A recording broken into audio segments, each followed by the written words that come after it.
அனைவருக்கும் மாலை வணக்கம். இந்த படத்தோட பெயர் ரொம்ப முக்கியமானது.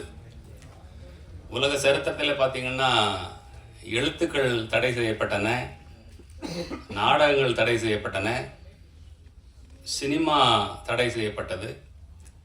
சிறப்பான படைப்புகள் அதை தாண்டி வெளிவந்து வெற்றி பெற்றுள்ளன, பராசக்தி படம் உட்பட. அதே போல் இந்த படமும் வெற்றியடைய வாழ்த்துகிறேன். தமிழ் மக்கள் பார்த்திங்கன்னா கலை ஆர்வம் உள்ளவர்கள், ஒவ்வொருவரும் கலைஞர்கள். 80களில் சினிமா எப்படி இருந்ததுன்னா ஆட்டுக்கார அலைமையில் ஒரு படம் வந்தது. எங்கள் ஊரில் பார்த்தீங்கன்னா 150 பேர் தான், 150 பேரும் அந்த படத்தை பார்த்தாங்க. பணம் இல்லாதவங்க இருக்கிறவங்க இல்லாதவங்களுக்கு அந்த பணத்தை போட்டு கூட்டிகிட்டு போய் சினிமா காட்டினாங்க.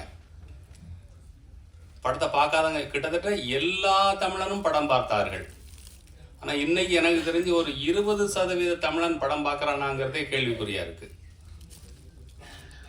30 வயதுக்கு கீழே உள்ளவங்க மட்டும்தான் படம் பார்க்குற மாதிரி அந்த சினிமா குறுகி போயிடுச்சு. ஆனால் உலக மேப்லேயே பார்த்தீங்கன்னா தமிழனை போல கிரியேட்டிவான ஆள் யாரும் இருக்க முடியாது.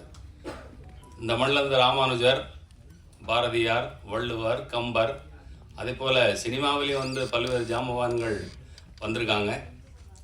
ஸோ இந்த நிகழ்ச்சிக்கு வர்றதுக்கு காரணம் முக்கியமாக எங்களோட தளபதி குணாபாபு.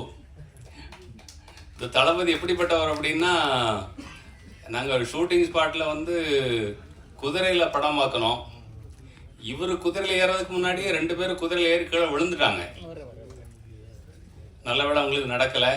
இந்த பையன்கிட்ட கேட்டோம், தம்பி குதிரை ஏற்ற தெரியுமா? இல்லை சார், நான் பண்ணுவேன் அப்படின்னுட்டு. ஒரு காட்டுக்குள்ளே படம் பார்க்கும்போதெல்லாம் குதிரை வேகமாக ஓடுது, மரக்கிளைகள் தாழ்வாக இருக்குது. எனக்கு ரொம்ப பயம். ஒரு செகண்ட் மிஸ் ஆனால் கிளை தலையே கொண்டு போயிடும். ஆனாலும் ரொம்ப ரிஸ்க் எடுத்து அந்த படத்தில் நடித்தார். இந்த படத்தில் டான்ஸ் எல்லாம் ஆடியிருக்கார் நிறைய. ஆமாம், எங்கள் படத்தில் அவரை ஆட விடலை, ஆனால் பெண்கள்கிட்ட பேச விட்டோம் அவரை. ஆமாம், ஏன்னா அவரே ஒரு நிஜமான காதலர் அவர்.